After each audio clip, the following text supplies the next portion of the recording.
Hey, what's going on, everybody? Can someone in the chat let me know that you can hear me? If so, we can get started.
Cool.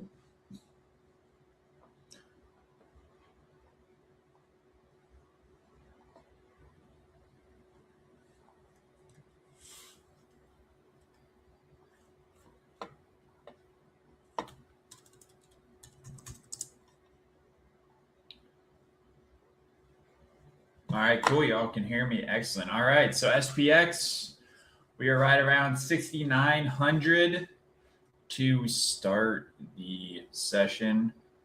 I haven't looked. Is today a half session, full session? Y'all can let me know. Anyways, with that, we can get to it. Yeah, so we're just going to go through the pre-market prep here real quick. Full transparency, I had a doctor's appointment, so I haven't gotten to it yet. So you're going to see how I go about getting ready for the session too. So if you guys have any questions as we go through it, let me know. Both days, today and Friday. Yeah, cool. All right, sounds good. So full session today. Yeah, as Paul said, right, in a month, in a quarter, in a year, fireworks not really expected based off the structure. So we can see what that's all about. First off, looking at the market trend model, right? This is the market trend model. Our way of gauging, as you might guess, the momentum in the market on a short, medium, long-term basis built off the tick index. I'm not sure what that is. You can go to Investopedia, read their article. It's good on it. Simply put, though, it's just about orders being presented to the exchanges that we're measuring. And then the filter tick here is measuring if they're large buying or selling taking place. So, right, last couple of sessions this week, fairly flat. New lows have been outpacing new highs, so something to be cognizant of there. Cumulative tick itself, very flat. That's kind of the shortest term. Railroad tracks, which is the white moving average ribbon, short as well. And then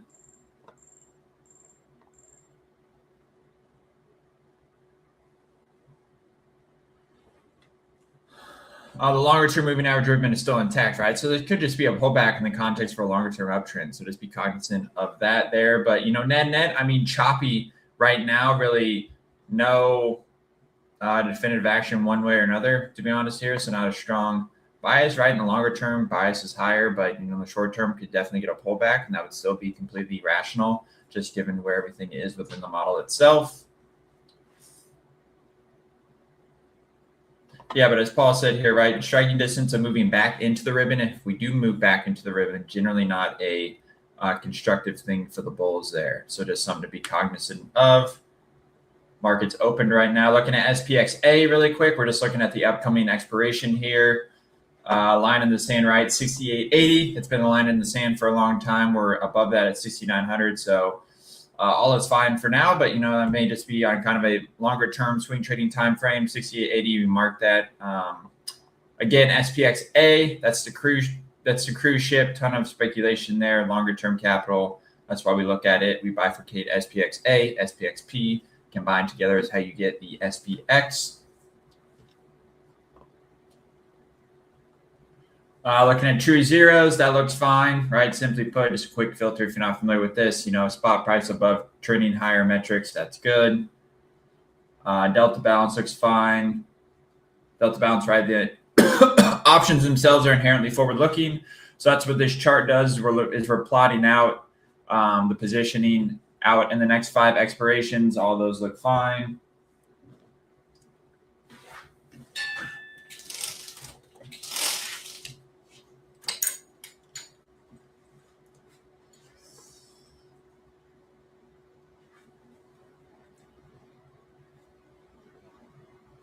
GEX ratio.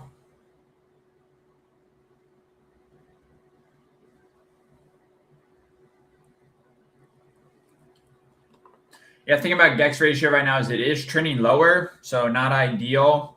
Although it's kind of, within the band of kind of reasonable, speculation in terms of, call versus put domination. Again, GEX ratio is cumulative call relative to cumulative put gamma in the structure. So yes, it's down. It's downtrending on a short-term time frame, but the range is kind of between like 0.6 and 1.3 or something like that is kind of where 0.6 is kind of an extreme to the downside. 1.3 is kind of extreme to the upside, which we can kind of see right here. So it is moving lower, which means speculation coming out of the market, either calls coming out and or puts going in, doesn't really matter. What just matters is speculation is coming out a little bit. So, in a healthy kind of rally, we see, behavior like this where we are trending higher, but this simply could just be kind of a higher low being put in there. So, not necessarily needing to freak out about this, right? We're still above 1, so that is constructive. But again, just situational awareness, understanding, the cumulative tick, kind of weak here, rolling over a little bit on the, shortest term time frame. GEX ratio showing a little bit of weakness. So, again, swing trading time frame, using it kind of as a dimmer switch of how aggressive or conservative you want to be here. Really not a reason to be super, super aggressive at this point in time.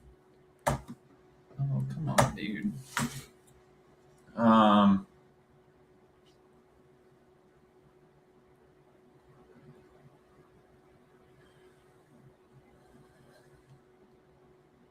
Yeah, so we're looking at net stat here.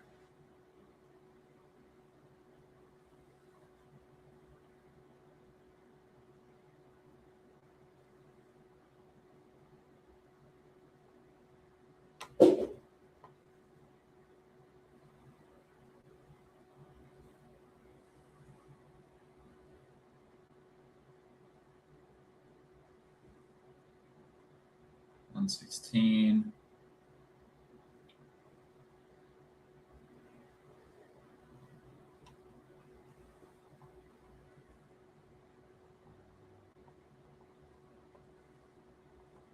Yeah, so thing to note right now, I was just reading through it. SPXA, you can see charm, right, is a headwind, all else equal right now, meaning, right, the decaying deltas overhead introducing those negative flows are larger than those positive flows coming into the market due to the passing of time and the eroding of deltas.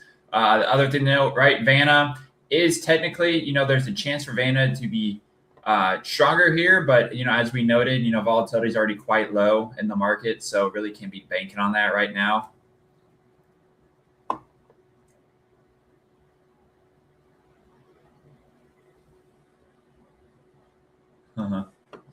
Yeah, so here we're looking at, so this is a top quartile of expirations. With that, we're looking at, restarting. This is SPXP, right? So we had SPXA we looked at earlier. This is SPXP, which is more the speedboat where the shorter term traders are. And then we're looking at the top quartile where open interest sits, where speculation sits, which that represents 81% of all open interest. So, a good bit. Thing to note here is transition zone 6900, 6905 has been consistent for quite a while now, so just something to be cognizant of. We're right at 6,900, so opening right in the middle of the transition zone. So again, from a swing trading time frame, this is a very important time. Market trend model is, sideways to weak. GEX ratio weakening a bit. So again, the dimmer switch makes sense for it to be quite kind of lower right now because we could easily, break through 6,900, see some downside weakness. So in order to ramp that dimmer switch back up, we want to see a break above 69.05, GEX ratio improve, intraday cumulative tick improve, all that good stuff. Seeing a little bit of filter tick selling at the open as well. So just be cognizant of that. Yeah. Oh, wow.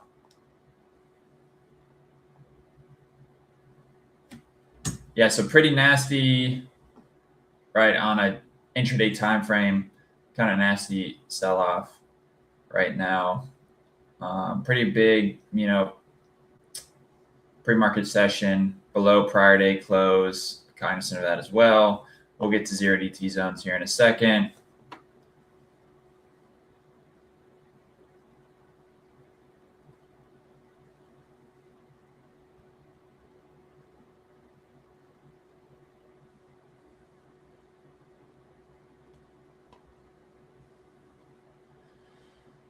Let's see, looking at true zeros. This is what we talked about on the weekend. Well, that's a pretty big ramp higher, right? But, quite extended. So either this needs to come higher or, spot price needs to come lower, right? Just I is a great filter. We can see over time we don't get too far extended from the true zeros. So yeah, we've had a little bit of a mixture of both now. So now this is more reasonable. What we don't want to see though is, spot price starting to dip below the true zeros. Delta balance looks pretty nasty actually relative to SPXA. Remember, was all pinned at 1. Now we're seeing some weakness in those outer time frames. So just be cognizant of that. Cautionary light right now. Yep, another cautionary light. Yep, exactly. So this is a bit of a caution flag. So just be cognizant of that. Again, just kind of confirming our dimmer switch that we've been talking about here. GEX ratio continues to drop as well here. Again, hopefully you guys are kind of just seeing how we come up with where our dimmer switch should be on a kind of swing trading time frame. Let me know if that makes sense to y'all or not. How we've been walking through that. Now we're getting to 0 DTE. So we got 1.4 million contracts expiring today. That's a pretty big expiration. Looking at the key zones for the day. Again, always starts with a structure, right? Structure, then once transactions happen, that's where we shift to our intraday volume analysis. But right, structure, the drunken sailor range, 69.25 top side, 68.95 to the downside. So 6900, 68.95. I guess that's 85, 90, and 95 are going to be key. So kind of that 90 to, or that 89 to 90 region is going to be an important kind of zone to the downside, which is where we're flirting with right now. I'm just going to go ahead and mark that on the charts. So, we said 90. We're actually below it now. So if we go here, 6,900, 68.90. All right, so that's our key zone there. Again, we're below that at the moment, so a little bit of weakness. Then to the upside, 15 and then 25. So I'm just going to mark the 25 here. 69.25. Damn, my computer's moving slow right now. Got too much open probably. All right, so that's our drunken sailor range, right? Key transition zone today. We're clearly below that. We're below prior day low. So yeah, all that is obviously not great.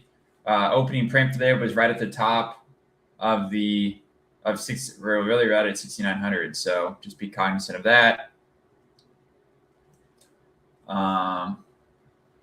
Yeah, not too great, to be honest with you. So yes, again, we have our structure. We're below key levels. Now it's just a function of how aggressive sellers want to get here. And that's, again, where the market trend model comes into play. So you can see how these interact with each other and creates kind of a mosaic approach, right? Because here, we're below the market trend model. We're seeing evidence on an intraday basis. Momentum is to the downside. Cumulative tick trending lower, which meaning orders presented to the exchanges are, creating down ticks. We have the filtered tick moving lower, 52-week new lows outpacing new highs. So again, all this is not, a super, great sign to start out the day. What else we got here? Yeah, so just reading the notes here. 0DT transition fat and wide. Yep.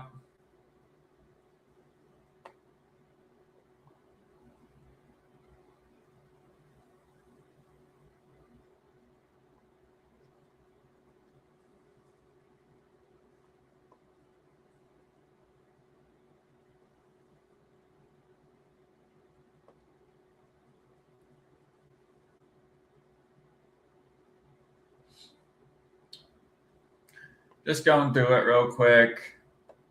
Here we're looking at NetStat. Again, NetStat is just a summary of our 3D surface models. We know those are sometimes hard to read, so that's why we create this chart. All four Greeks, left-hand plane, right-hand plane, left-hand plane. This is the key strike. So think of like the peak of the mountain or the valley. If you're familiar with 3D surface models. And then this is the aggregate of what's happening above and below spot price. So we can visualize that. Let me pull it up real quick.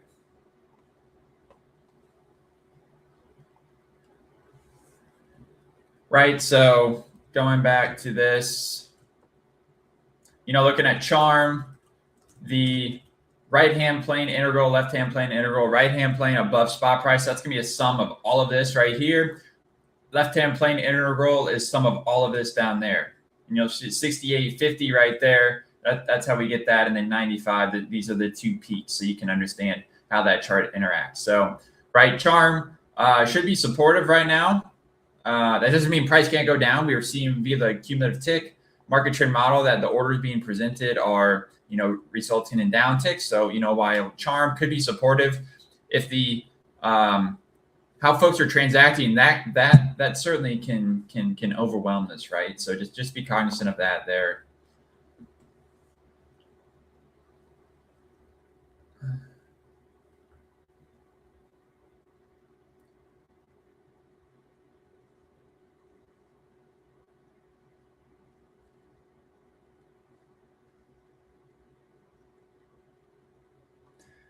So yeah, Paul's still working on some if-then statements, but right, it's pretty clear right now.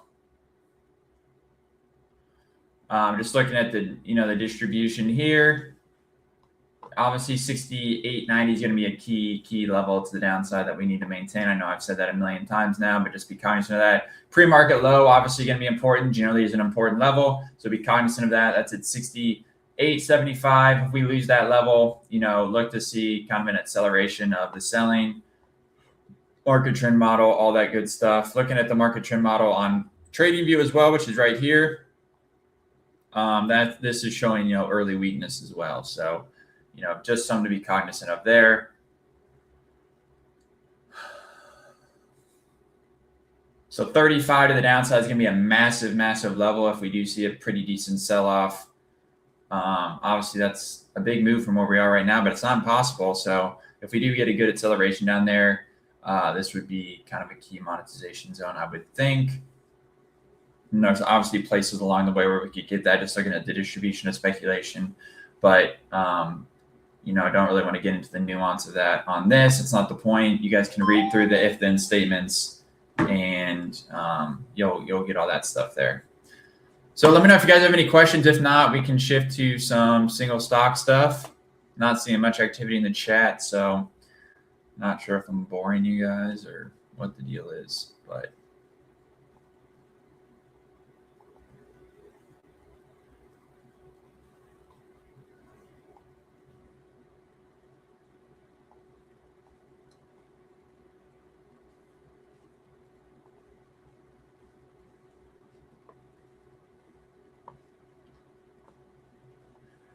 All right, I need to update this Excel file really quick. This is how we create the scatter plots and all that good stuff. I assume you guys don't want to see how the sausage is made, so I will spare you.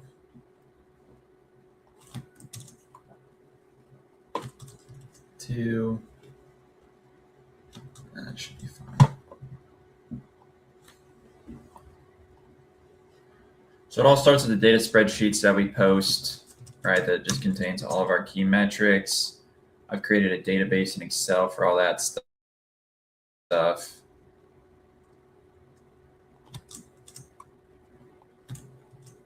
All right, so cool, we're good there.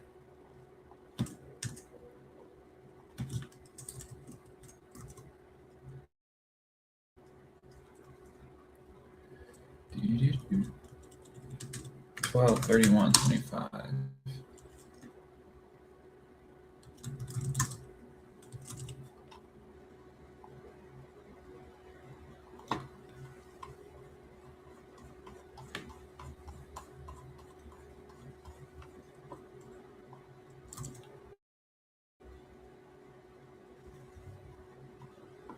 Bam.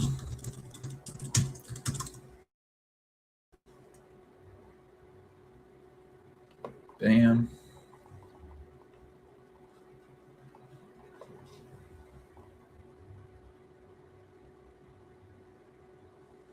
All right.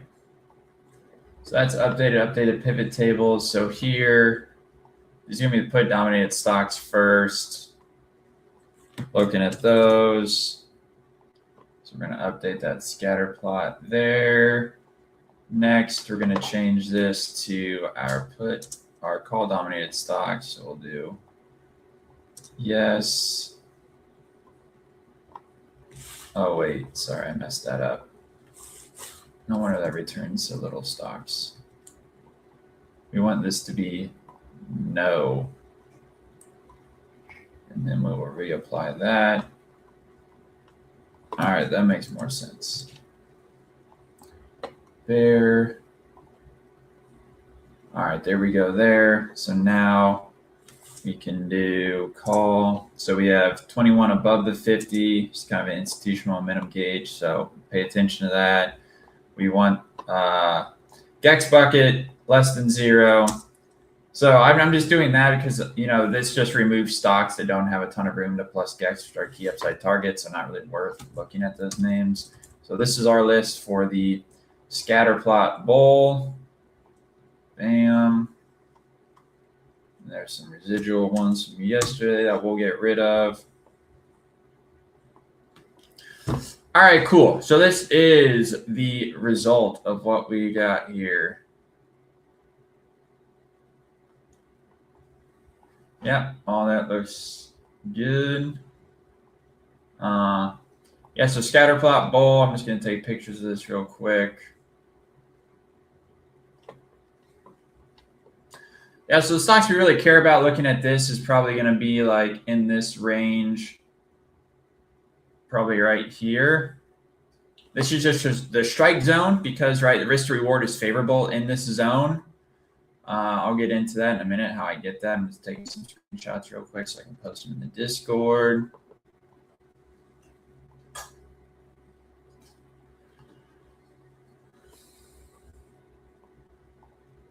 Yeah, so going back to this, right? What this is, we're looking at the stocks in relation to P trans, which is our key upside level, and plus Gex, P trans is our key upside acceleration zone, and plus Gex is our key upside profit target. So again, out of the thousands of stocks we can look at, right, the key struggle most swing traders has is narrowing down their focus. And so this is how we narrow it down. First, we're looking at call dominated stocks, right? Makes sense because that's the foundation you need for stocks to move higher. At least that's what we found. Yes, put dominated stocks can rip, but over a series of 100 to 1,000 trades, you're going to have better results looking at call dominated stocks. And then we're looking at the relation from P trans to plus Gex. Obviously, the closer to P trans, the further to plus Gex, the better risk to reward. And the closer to plus Gex and the further from P trans, you're at risk of some kind of pullback. So as an example, Corning, GLW, 7% upside to plus Gex and, roughly 1.5% downside to P trans. So that's good risk to reward. Bill, 9% upside. Disney, 4.5%, 5% upside, less than 1% downside. Reddit, 3% upside, 1% downside. That's not to say, right, this is trading. So these trades certainly could not work out, but these are just putting yourself in favorable risk to reward opportunities. So that's the way that you read this chart. everything over here is below P-trans. So as an example, SMH, pretty close to P-trans. So if we can see, a move over here to get it above P-trans, it's still going to have a good amount of room up to plus GEX. So that could be interesting to kind of be early in those stocks move as well. Looking at the bear chart, right? This is just put dominated stocks. So, if anything, you just don't want these on your long watch list. Or if you're wanting some, to hedge your book, some downside exposure, these stocks may be good to look at. Looking at core stocks, this is just the same list of stocks we have every single day. It's the Mag 7 plus some other larger components like Oracle, Exxon, Lilly, Visa, Costco, all that good stuff. Kind of bellwether stocks, I guess you could say. Just interested to see where these are at. This doesn't contemplate call or put dominated structures, so you need to do that investigation yourself. But Meta, kind of right on the P-trans threshold there. Amazon, looks good. ExxonMobil, Apple, Microsoft, all that good stuff. So you all get the idea there. And I also just like to look at the same stocks every day, so that's why I do that. And sectors, same thing with sectors. You can quickly see kind of sectors above and below spot price or above and below P-trans plus GEX, all that good stuff.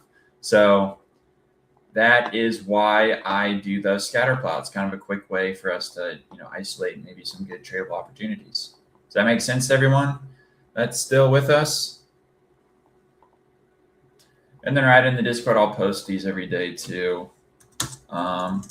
Good morning, everyone. These were positions I had on. Visa closed out profitably yesterday. Square closed out for a little bit of profit. Didn't love the action in there, so I just got out of it. Then my current positions heading into the session today. I had Google, Salesforce. Those options markets suck. It's so hard to get out of that trade. I've been trying to get out of it for like 2 days. Granted, not been working that hard trying to get out of it, seeing if it'll fill. As in CBRE, that's just a normal stock position. APO, and then Amgen. So anyways, let me post these real quick. All dominated scatter plots. Are you kidding?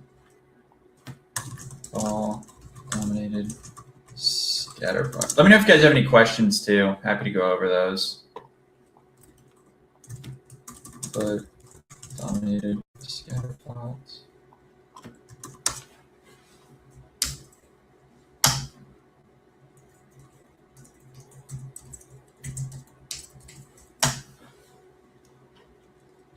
Then we got core stocks.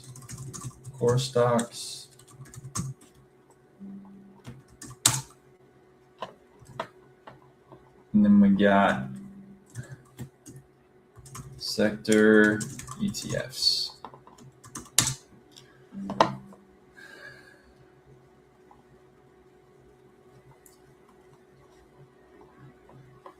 So we're going to save that.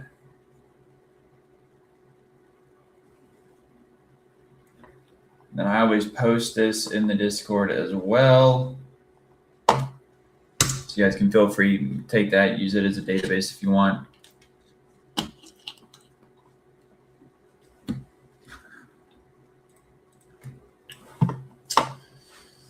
So yeah, that's pretty much what we got. Looking at script, so I'm going to update real quick with the latest TradingView script. Again, this takes like 5 seconds. So seeing a little bit of supportive action right here, kind of near pre-market low. Not crazy to see there. So going here, TradingView script, bam, copy, replace. Control C, Control V, Control S. All right, so that's loaded up. I'm just going to go through my positions I have real quick. Maybe I can get out of them today. That'd be sweet. Sorry, I'm just going to log into my Tasty Trade real quick and see if I'm going to need to put my orders in for the day. Forgot. I don't think I did. Good till close yesterday.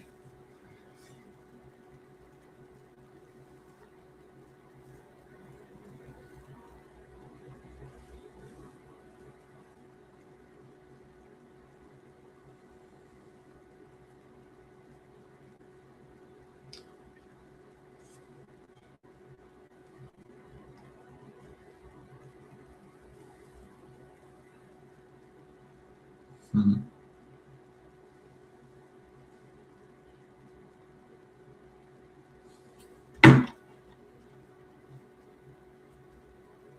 All right, so if you guys have any stocks you want to go through, let me know. We'll just get through the big boys here real quick.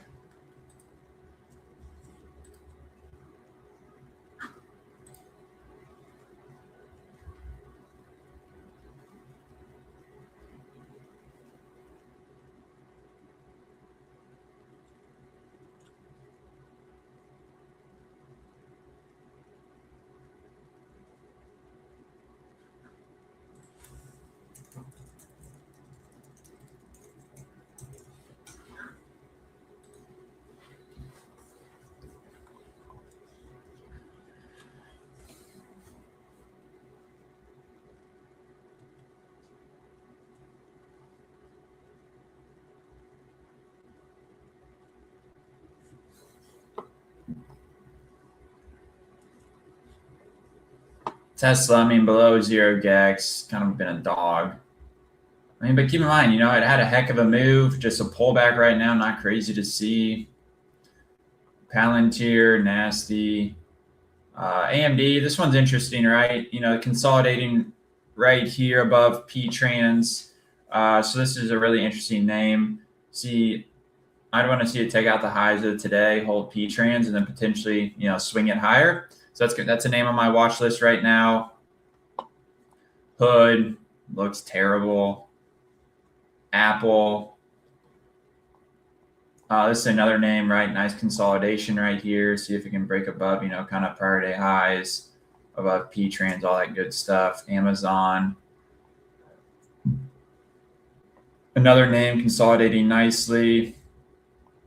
It's above P-Trans, so that's on the watch list. Google, I'm already in this name right now. It's holding 0 GEX, so that's good to see. I want to see a break above P-Trans. That would be best to see. Microsoft, it's above P-Trans, so that's good. But, using these institutional moving averages that people pay attention to, that's the reason I have them on here too, because they matter, because people focus on them, whether you believe that or not.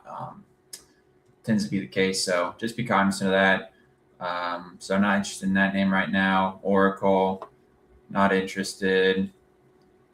AVGO, not interested. Yeah, I mean, it's right at kind of 0 GEX P Intrans failing there. Meta, really not interested in that name right now. It's below 0 GEX. I mean, really flirting with 0 GEX and Intrans. So, I mean, you've seen it on multiple stocks now. Like, these levels matter. That's why we post them. So worth having on your chart. Coinbase looks like death. JPM or Exxon looks fine. JPM looks not position worthy, but I mean, they look fine. Visa, I got out of that yesterday. Got to plus GEX, took profits. Lilly, holding P-Trans right now. TSM. I mean, just nice move. I just like looking at MSTR because it's just a train wreck. So keep asking this question, but I don't know if anyone out there knows at what price, they really start to get in trouble. Maybe have to not unload their position or whatever because they're leveraged so much, right? So what are you doing? Walmart. So yeah, it's kind of all I got for you guys right now. Right, we've been on almost 40 minutes. Hopefully you guys got some value out of the prep, how we go about it, all that good stuff. So in terms of, swing trading, my dimmer is pretty low right now. Hence, I'm only really kind of exiting positions here, not really entering new positions.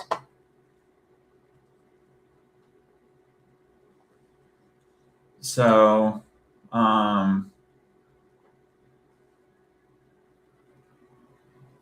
yeah, it's kind of it. We'll check in on SPX again. Yeah, I mean, failing right at the bottom of our transition zone, not crazy to see. So, yeah, something to be cognizant of there. So with that, I appreciate everyone's time today, and y'all have a good new year, and we will see you later. Last thing I will say is if you go to GameEdge.us, go to free courses, GameEdge FastPass.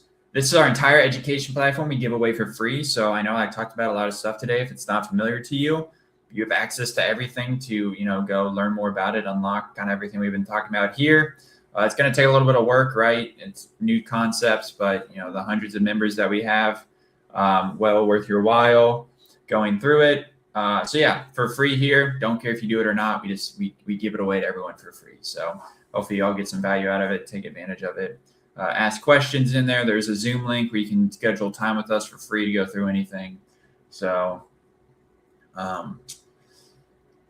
yeah, that's about it. So we appreciate your all's time, and we'll talk to you later. So thank you.